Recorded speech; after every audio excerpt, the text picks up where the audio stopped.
présenter notre association dans un premier temps, que vous sachiez quoi consistent nos actions. Et après, je vous expliquerai le programme de l'atelier en lui-même. Donc nous sommes des disciples d'une voie soufie, qui s'appelle la Tariqa al-Bouchichia. Tariqa veut dire le terme exact, la traduction exacte, c'est la voie. La voie, Tariqa c'est la voie, c'est ça. D'ailleurs, ça vient le mot est utilisé dans la Fatiha, ceux qui connaissent la sourate al-Fatiha, qui est Tariq al-Mustaqim, la voie droite. Et pour les soufis d'ailleurs, il y a un lien direct, c'est-à-dire que pour eux, tout l'objet du soufisme, c'est de chercher la voie droite. La voie la plus droite vers notre but qui est Dieu, qui est Allah. Et on aura l'occasion d'en reparler, de ce chemin. Donc, l'association s'appelle l'association ISM, et en fait, on n'est pas une association cultuelle, on est une association culturelle. C'est-à-dire qu'on a un angle qui n'a pas vocation en fait à parler de religion véritablement, mais plutôt de parler de l'aspect culturel du soufisme.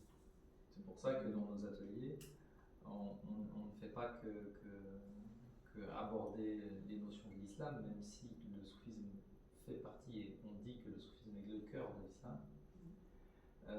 On aborde aussi l'aspect plus large, c'est-à-dire quel est le patrimoine culturel du soufisme, parce qu'on a vocation à rencontrer toutes sortes de personnes, des personnes qui sont musulmanes, des personnes qui ne le sont pas, des personnes qui s'y intéressent, des personnes qui s'y intéressent pas forcément. Mais notre prétention, c'est de faire connaître cette noblesse intérieure qui réside au cœur même de l'islam. Et il y a beaucoup de définitions de ce qu'est le soufisme, et on a tendance à dire que chaque maître a sa propre définition.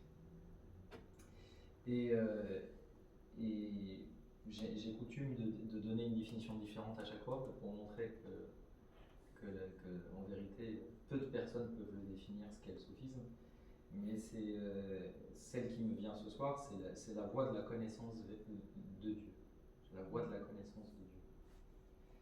Donc, voilà le cadre de nos ateliers, quels sont les objectifs et ce que l'on fait. Et en parlant de ce que l'on fait, le programme de ce soir, c'est pour ça qu'on appelle ça des méditations. C'est des ateliers, ce ne sont pas des conférences. On n'a pas la prétention de faire des cours sur le soufisme. On a eu fait, mais on s'est rendu compte que les gens avaient plus besoin de goûter et de vivre une expérience que de véritablement comprendre intellectuellement. Donc on a pris le parti depuis quelques années de faire des ateliers de méditation. C'est pour ça que ce soir on va pratiquer du dhikr ensemble. Le dhikr, si je devais définir ce que c'est la pratique spirituelle qui est au cœur même d'un cheminement soufi. Et il y en a de nombreux, des dhikrs. Dans d'autres religions, ou dans d'autres cultures, ou dans d'autres pratiques, certains appellent ça des mantras, dans d'autres cultures et dans d'autres pratiques spirituelles. Nous c'est le dhikr. Donc le dhikr est un terme arabe qui signifie le rappel. Et le rappel, pourquoi le mot rappel? Parce que pour les soufis, l'être humain est un être qui oublie, et qui oublie son Seigneur. C'est-à-dire que pour les soufis, tout être humain connaît son Seigneur. Et qu'en fait, en venant dans ce monde, on l'a oublié. Et que l'enfant, à la naissance, et encore paradoxalement, alors qu'il ne sait rien, ben il sait plus qu'un adulte. Pourquoi? Parce qu'il a encore, entre les deux mondes, il vient d'arriver, et il a encore ce souvenir. Et plus il grandit, plus il oublie. Et c'est pour ça que le mot dhikr est important, c'est-à-dire que l'objectif du cheminant, c'est de revenir à cette essence qu'on appelle une essence originelle, c'est-à-dire qu'on a cette fitra en arabe, fitra veut dire l'essence originelle, et qu'on doit revenir vers cette essence-là. Et comment on y revient? On y revient avec le dhikr. On y revient avec des pratiques spirituelles. Et on aura l'occasion plus tard d'aborder le sujet sur le fait qu'il n'existe pas qu'une seule manière de revenir, de se rappeler. Il y a plusieurs manières. Nous, on va en faire une qui est la pratique du la ilaha illallah. Et c'est pas un hasard celle-ci, parce qu'on dit que c'est la pratique la plus importante. S'il devait rester qu'une seule pratique, ça serait celle-ci. Et qu'est-ce qu'elle veut dire, cette phrase, la ilaha illallah, il n'y a de Dieu que Dieu. C'est la phrase de l'unicité divine. C'est la phrase qui nous reconnecte justement avec ce souvenir. Et ce souvenir, il est empreint du pacte originel, c'est-à-dire que l'humanité tout entière a reconnu son Seigneur. Et en faisant la ilaha illallah, on se reconnecte à ce souvenir. Donc, comme je vous le disais, on va pratiquer la ilaha illallah ensemble. On va vous chanter ce qu'on appelle des qasaïd. Qasaïd veut dire, la traduction exacte, c'est des poèmes. Et ce n'est pas des poèmes mondains, bien au contraire, ce sont des poèmes spirituels, qui sont des métaphores de ce qu'ont vécu des maîtres soufis dans leur cheminement et dans leur proximité vis-à-vis de Dieu. Bonjour, bonjour. Je vais vous installer. Bonjour. Et je vous en prie. C'est peut-être présentant de dire combien c'est oubli en fait. Pourquoi est-ce qu'il y a un oubli de base? Est-ce que c'est expliqué par ces deux parties de l'histoire? Alors, si vous permettez, je termine le programme et après je reviens à votre question sans aucun problème. D'accord? Donc le programme, donc on va vous chanter des chants soufis, donc qui sont aussi des adhkar, des dhikrs en fait, des rappels du divin. Et on a une thématique. À chaque fois, on aborde une thématique différente dans les ateliers, c'est-à-dire qu'on essaye d'apporter, on pratique. Il y a ces deux pratiques. Il y en a une qui sera active où vous allez pratiquer avec nous, et il y en a une où vous serez plutôt passif, c'est-à-dire que vous allez écouter. C'est pour ça qu'on appelle ça le sama' soufi, c'est-à-dire l'écoute. Et on aborde à chaque fois aussi dans ces ateliers-là une thématique. Ce soir, la thématique qu'on va aborder, c'est la thématique de la sincérité, l'ikhlas en arabe. D'accord? Donc c'est celle qu'on va aborder.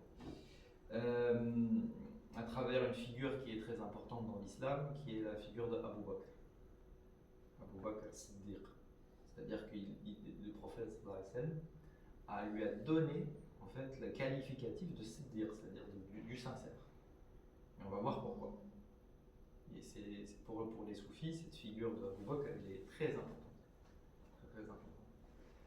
C'était un compagnon du prophète Mohammed sallallahu alayhi wa sallam. Donc je réponds à la question, si vous voulez, comme ça je n'oublie pas, parce que je risque d'oublier. Et après on commence, c'est-à-dire que je vais faire une petite élocution sur cette thématique qui est la sincérité. Après on va faire le dhikr ensemble, et on vous interprétera ces qasaïd, ces chants soufis, et on aura l'occasion de boire un petit thé ensemble et de prendre une petite collation où on aura des discussions un peu plus spontanées, des échanges libres comme vous le sentez. Ok, ça vous va comme programme? Si vous me dites non, de toute façon c'est ce que j'ai préparé. C'est juste de la politesse.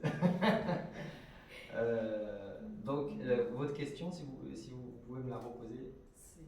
Pour être sûr. C'est une réponse, est-ce qu'il y a une explication ou un pourquoi l'oubli? Pourquoi on oublie Oui. Je sais que c'est existentiel. Oui, non, c'est intéressant, c'est très intéressant. En fait, on expliquait pour ceux qui nous ont rejoints pourquoi le mot dhikr. Pourquoi le mot dhikr? Dhikr veut dire en arabe le souvenir. Et s'il y a souvenir, ça veut dire qu'il y a oubli. Et l'oubli de quoi? L'oubli de la proximité d'Allah, la proximité du divin. D'accord? Et je vais vous répondre, selon moi, d'une manière la plus noble qui soit, c'est-à-dire par une parole prophétique, une parole du prophète sallallahu alayhi wa sallam, qui a dit une fois à ses compagnons, il leur a dit « Les cœurs se rouillent comme le fer ». Ils lui ont répondu, les Sahaba, un sahabi, un compagnon a répondu au prophète, sallallahu alayhi wa sallam, ils lui ont dit mais qu'est-ce qui rouille le cœur? Oh Rasulullah. Il leur a répondu, le cœur se rouille comme le fer parce que le cœur, c'est le réceptacle du divin, et au contact de la dunya, c'est-à-dire de ce bas monde, il oublie, et il se rouille. Et ils lui ont répondu, c'est un échange, ils lui ont dit les Sahaba, mais qu'est-ce qui dérouille le cœur? Qu'est-ce qui soigne le cœur? Il a répondu, l'invocation de Dieu en abondance. L'invocation de Dieu en abondance, c'est-à-dire de se rappeler, lutte contre cette rouille. Et le cœur, c'est pour ça que même, on ne pourra même pas partir sur cette thématique, tellement c'est une thématique qui est profonde, c'est la dimension du qalb, la dimension du cœur. On ne parle pas de l'oubli, c'est pas un oubli, c'est un terme un peu scientifique, mais cognitif. Cognitif, c'est l'intelligence, d'accord? Quand par exemple on oublie où on a mis ses clés ou ce genre de choses, c'est un oubli intellectuel. Là, c'est pas ce dont on parle, là. Là, c'est un oubli du cœur. C'est spécial, hein, c'est particulier. Hein. C'est-à-dire qu'on n'est pas dans une dimension intellectuelle. Il y a des gens qui sont très intelligents, et évidemment, c'est pas un jugement ce que je vais dire, mais qui peuvent être très éloignés de Dieu. Et il y a des gens qui n'ont jamais été dans aucune école et qui peuvent être des gens 10 fois mieux que nous en termes de proximité divine. Pourquoi? Parce que c'est ce qu'on appelle l'intelligence du cœur. D'accord, je ne sais pas si je réponds à votre question. Donc, pour commencer,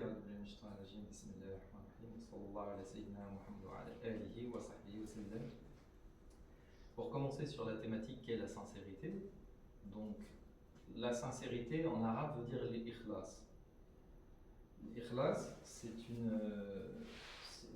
le fait de... et c'est pour ça qu'on va parler de Abu Bakr, d'aimer Dieu au-delà de sa propre personne. C'est-à-dire qu'à un moment donné, on a tellement cheminé que notre relation au divin n'a plus de conditions. Nous, quand on aime quelque chose, quoi que ce soit, il y a une condition. Quand on aime nos enfants, c'est pas sincère. Les gens pensent que c'est un amour sincère. C'est pas sincère. On les aime parce que c'est nos enfants. C'est une condition. Quand on aime l'être cher, on l'aime, il y a une condition. Parce qu'il y a un retour. Quand on aime son travail, c'est parce qu'on retourne, il y a quelque chose qui véritablement nous nourrit. L'ikhlas, la sincérité, c'est d'aimer une chose sans en avoir aucun retour. C'est-à-dire n'attendre aucun retour de cette chose-là. Et ça, c'est un haut degré spirituel. C'est un très haut degré spirituel. Donc Abu Bakr as-Siddiq, à quel moment il a reçu ce terme de Siddiq, c'est-à-dire de sincère? C'est qu'en fait, le prophète sallallahu alayhi wa sallam a vécu ce qu'on appelle Isra ou al-Mi'raj, c'est-à-dire qu'il est monté selon le dogme musulman, il est monté au ciel et il a traversé les cieux jusqu'à contempler Dieu physiquement. On ne parle pas de quelque chose de spirituel, c'est ce qu'on appelle Isra ou al-Mi'raj. C'est un acte, c'est comme dans le christianisme l'ascension. Quand il a dit ce qu'il a vécu, c'est quelque chose de très long dans lequel on rentrera pas ce soir parce que c'est rien que ça déjà ça pourrait nous tenir toute une heure, cette Isra ou al-Mi'raj, cette ascension spirituelle du prophète.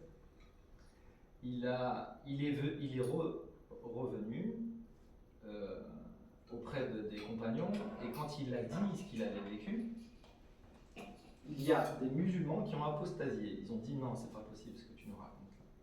C'est-à-dire des gens qui étaient rentrés dans l'islam ont apostasié, ils sont sortis de l'islam. Et il y a des gens qui n'étaient pas dans l'islam et qui étaient des gens qui étaient contre le prophète, qui ont dit vous avez vu ce qu'il vous raconte là, lui, c'est n'importe quoi, maintenant, il monte au ciel et regardez, il vend des chameaux et arrivé Abu Bakr. Arrivé Abu Bakr As-Siddiq, qui est son compagnon le plus proche qui soit. Ils lui disent, tu vois ce que dit ton compagnon, il est monté dans le ciel et ça. Et il a répondu, s'il le dit, c'est que c'est vrai. C'est-à-dire qu'à aucun moment, il n'a mis en doute la parole du prophète. Et à partir de ce moment-là, Sayyidina Muhammad sallallahu alayhi wa sallam, il l'a fait Siddiq. Il y a plein d'autres événements qui ont montré le degré spirituel d'Abu Bakr et notamment cette sincérité. Mais avant cela, un jour, le prophète a pris à témoin les compagnons et il leur a dit, vous savez pourquoi Abu Bakr vous surpasse? Aucune personne n'a pu répondre. Et il leur a dit, il a un point dans le cœur que vous n'avez pas. Et ils ont dit, Ya Rasulullah, quel est ce point? Il a dit, c'est la sincérité. La sincérité. Un jour, il a demandé, le prophète sallallahu alayhi wa sallam, qu'on lui amène une participation financière parce que la communauté musulmane était très en difficulté financièrement. Et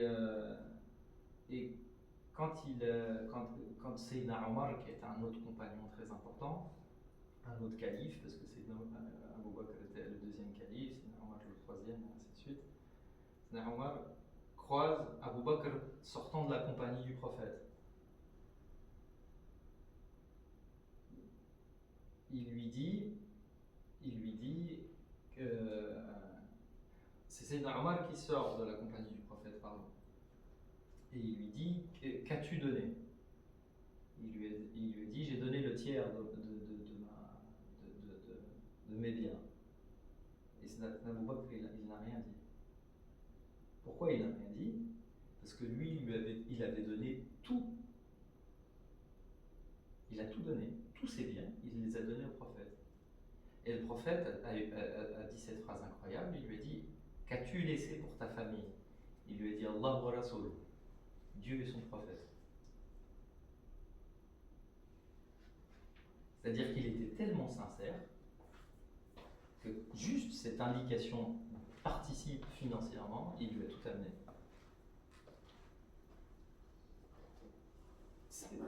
Le prophète, après, évidemment, lui a dit, garde ça pour ta famille, nous on a besoin que de ça, évidemment. Mais c'est pour montrer le degré spirituel de cet homme-là. Et en fait, c'est pour ça qu'on prend en exemple Abu Bakr. On prend en exemple pour montrer quelle est la relation qu'on doit avoir avec le divin. C'est-à-dire, l'objectif n'est pas de devenir mieux que les autres. Ou en tout cas, pas surpasser égotiquement les autres. L'objectif, c'est de grandir en sincérité vis-à-vis de Dieu. Et on va voir comment faire, justement. Quel est l'objectif? Comment? Quels sont les moyens? Il y a une autre histoire également qui indique aussi le degré de sincérité. C'est le moment où le prophète a fui la Mecque parce qu'il était en danger. Et ils se sont cachés dans une grotte avec Abu Bakr, donc le prophète lui et son compagnon. Et avant de rentrer dans cette grotte-là, Sayyidina Abu Bakr a dit au prophète, il a dit, je vais vérifier si dans cette grotte il n'y a pas des choses dangereuses ou des choses qui pourraient vous blesser. Attendez-moi ici. Il rentre, il vérifie, et après il dit au prophète sallallahu alayhi wa sallam, il dit, vous pouvez rentrer. Il rentre, Et à un moment où ils rentrent, donc ils se reposent, ils se sont allongés parce qu'ils étaient poursuivis et l'idée c'était de rester cachés dans cette grotte-là le temps que les gens qui les poursuivent ne les voient pas et partent. Et au moment où ils sont allongés, lui et le prophète, il se rappelle qu'il y a un endroit qu'il n'a pas vérifié. Un endroit qu'il n'a pas vérifié. Donc il pose son pied sur cet endroit, pensant qu'il pouvait y avoir quelque chose de dangereux pour le prophète. Et effectivement, il y avait une vipère. La vipère a mordu Abu Bakr. Et une larme de douleur a coulé sur la joue de Abu Bakr et est tombée sur la joue du prophète. Et il lui a dit, oh compagnon, qu'as-tu? Il lui a dit la douleur de quelque chose qui m'a piqué. Il lui a dit, pourquoi tu as fait ça? Il lui a dit, j'avais peur que vous pique. Vous regardez, il a fait passer sa propre personne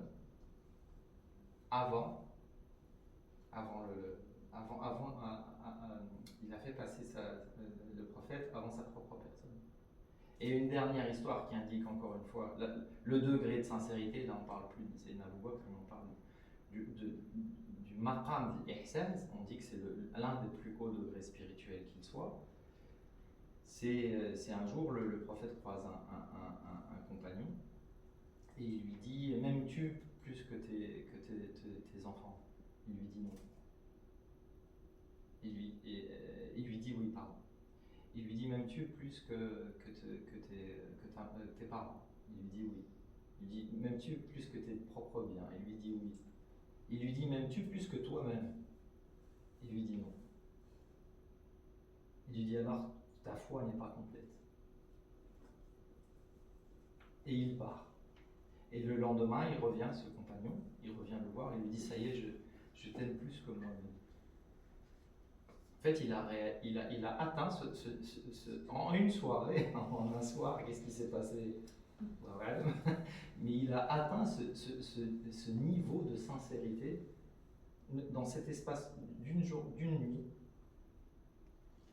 Il a atteint ce niveau-là.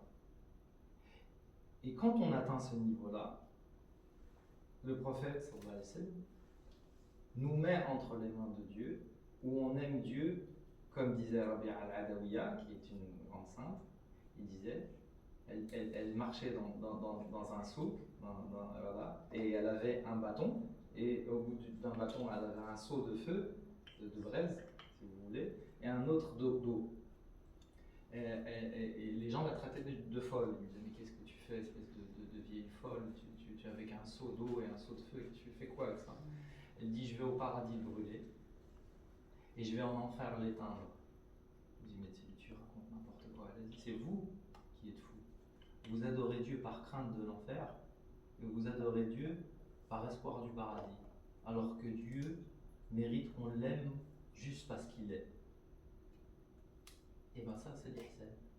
C'est l'excellence de l'ikhlas, c'est-à-dire la sincérité.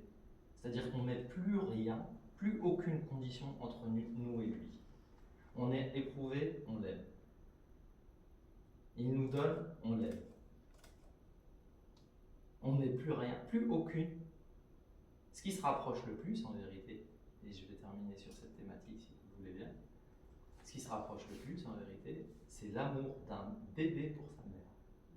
Il n'a pas conscience intellectuellement qu'il est encore dépendant d'elle, il l'aime juste parce qu'elle est. Parce qu'il est encore noyé en elle. Et bien l'objectif du cheminement spirituel, c'est de nous noyer dans la face divine et de l'aimer juste parce qu'il est, c'est tout. C'est un grand chemin. Alors que nous, on est dans un rapport comptable. Tu m'as donné, ça me réchauffe. Tu m'enlèves, et en fait on est dans un rapport au compte. Et on dit, si tu comptes, je compte. Il y a un degré qu'on appelle muqarraboun, c'est des degrés spirituels justement, de personnes qui ont cheminé, et on dit que Dieu ne comptera pas avec eux. Pourquoi? Parce qu'eux n'ont pas compté avec lui. Alors qu'on peut voir certains musulmans qui parlent de hasanat, par exemple, qui disent j'ai fait tant de hasanat, et qui ont presque un Excel, un tableau Excel avec les passifs et les actifs. Et il y a un doua qu'on fait, les musulmans font ce doua, Ya Rabbi, au Seigneur, ne compte pas, la hisab, sans compter, accepte-nous sans compter. Et je terminerai avec une très belle histoire, c'est un adage, c'est une histoire, c'est une légende, où on dit qu'un saint soufi est mort et qu'il arrive devant son Seigneur. Et le Seigneur, subhanahu wa ta'ala, Dieu, il lui dit, qu'as-tu fait pour moi? Il lui dit, j'ai fait tant de prières. Il lui dit, elles ne sont pas acceptées. Il lui dit, qu'as-tu fait d'autre? Il lui dit, j'ai fait tant de jours de jeûne, elles ne sont pas acceptées, et ainsi de suite. Il lui énumère tout. Et on arrive